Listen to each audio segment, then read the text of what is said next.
বিধবা এক নারী পাহাড়ে একা থাকতেন। হঠাৎ তার সাথে একদিন এক রাতেই কিছু দুষ্টু লোক তার সাথে এমন কিছু খারাপ কাজ করেন, তার জীবন এক রাতেই ওলটপালট করে দেন।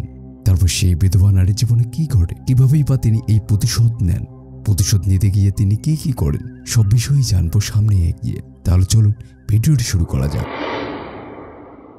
আজকে আমি যে গল্পটা বলতে যাচ্ছি সেটা কোনো সাধারণ সিনেমার গল্প না। 2017 সালে কান ফিল্ম ফেস্টিভ্যালে মুক্তি পাওয়া ইন্দোনেশিয়ান চলচ্চিত্র Marlina the murder in 4 act আমাদের সামনে তুলে ধরে এক নিঃসঙ্গ নারীর সাহস, প্রতিশোধ আর অন্যায়ের লড়াইয়ের চিত্র। মার্লিনা নামে এক বিধবা নারীর জীবনে ঘটে যায় এমন এক ঘটনা যা তাকে এক রাতেই বদলে দেয়। এই গল্পে আছে খুন, বিষ, আছে মাথা কাটা, আছে ভয় আর প্রতিশোধ, আর আছে একজন নারীর অসম সাহস যখন পুরো সমাজ তার বিপক্ষে দাঁড়ায়। এই গল্পটা এমন, একবার শুরু করলে শেষ না করেই উঠতে পারবেন না। চলুন আজ আপনাদের শোনাই ইন্দোনেশিয়ার এক পাহাড়ি গ্রামে বসবাস করা মার্লিনা নামের এক নারীর হৃদয় বিদারক কিন্তু সাহসী গল্প। মার্লিনা এক বিধবা নারী, ইন্দোনেশিয়ার সুম্বা দ্বীপের পাহাড়ি এলাকায় একা থাকেন। তার স্বামীর মৃতদেহ সে নিজের ঘরে মমি করে রেখেছে, একাকিত্বের সুনিদর্শন হিসাবে। একদিন সন্ধ্যায় তার ঘরে আসে এক লোক যার নাম মার্কুস। সে জানায় তার সাথে আরও 6 জন সঙ্গী আসবে। তারা তার গরু নিয়ে যাবে এবং রাতেই তাকে ধর্ষণ করবে। একটা অসহায় মুহূর্ত, কিন্তু মার্লিনা ভেঙে পড়ে না। সে রাতের খাবার বানায়, সেই খাবারে মিশিয়ে দেয় বিষ। সবাই একে একে মারা যায়, শুধু মার্কুস বেঁচে থাকে। সে মার্লিনাকে আক্রমণ করতে গেলে মার্লিনা তাকে গলা কেটে মেরে ফেলে। তার কাটা মাথা ব্যাগে ভরে মার্লিনা রওনা হয় থানার উদ্দেশ্যে।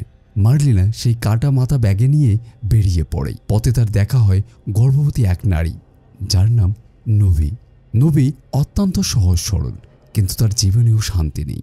তার স্বামী আজহার তাকে অবহেলা করে, ভালোবাসে না। তারা দুজন মিলে একটি লোকাল বাসে ওঠে। হঠাৎ সেখানে দেখা মেলে 2 অপরাধী, ফ্রান্স ও নিকোল। তারা মার্লিনাকে খুঁজছে, কারণ সে তাদের সঙ্গী মার্কুসকে হত্যা করেছে। মার্লিনা ভয় পায়, কিন্তু সাহস হারায় না। সে বাস থেকে লুকিয়ে পালিয়ে যায়। এই পথে মার্লিনা মনে বারবার ফিরে আসে সেই কাটা মাথা। মনে হয় সে মাথা যেন কথা বলে, ধাওয়া করে। এটা ছিল তার অপরাধ বোধ, আবার সতর্ক বার্তাও।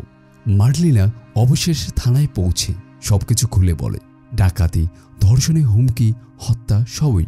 কিন্তু পুলিশ জানায় তার ধর্ষণে মামলা নিতে পারবে না, কারণ সেখানে নারীদের জন্য কোনো মেডিকেল সুবিধা নেই। এই কথা শুনে মার্লিনা ভেঙে পড়ে না, বরং সে বুঝে যায় সমাজ তার পাশে নেই, তাই নিজের বিচার তাকে নিজেই করতে হবে। তারপর আমরা দেখি নবী ফিরে যায় তার স্বামী আজহারের কাছে, যে তাকে বলে এই সন্তান তার নয়। এক তুচ্ছ মুহূর্তে ফ্রান্স আবার ফিরে আসে এবং নবীকে অপহরণ করে নিয়ে যায়। সবাই আবার পৌঁছে যায় সেই বাড়িতে, মার্লিনার পূর্ণ নির্জন ঘরে। ফ্রান্স সেখানে মার্লিনাকে আক্রমণ করে, তার সাথে খারাপ কাজ করার চেষ্টা করে। ঠিক সেই মুহূর্তে নবীর প্রসব ব্যথা শুরু হয়। সে যন্ত্রণায় ছটফট করতে করতেই শক্তি সঞ্চয় করে এবং ফ্রান্সকে গলা কেটে হত্যা করে। রক্ত, কান্না আর সাহসের মধ্যে নতুন এক প্রাণ জন্ম নেয়। শেষ দৃশ্যে মার্লিনা, নবী আর নবজাতক একসঙ্গে সেই বাড়ি থেকে বেরিয়ে যায়। পাহাড়ের পিছনে সূর্য ওঠার দিকে কোনো শব্দ নেই, কিন্তু শান্তির প্রতিচ্ছবি যেন বাতাসে বাজে। এই সিনেমায় এক নারীর প্রতিরোধের প্রতিচ্ছবি।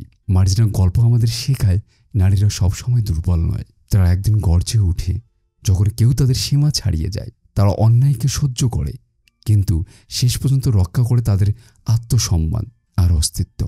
তো বন্ধুরা, আপনারা এই গল্প থেকে কী শিখলেন, বা এই গল্পের কোন বিষয়টি আপনাদের ভালো লেগেছে অবশ্যই কমেন্ট করে জানাতে ভুলবেন না।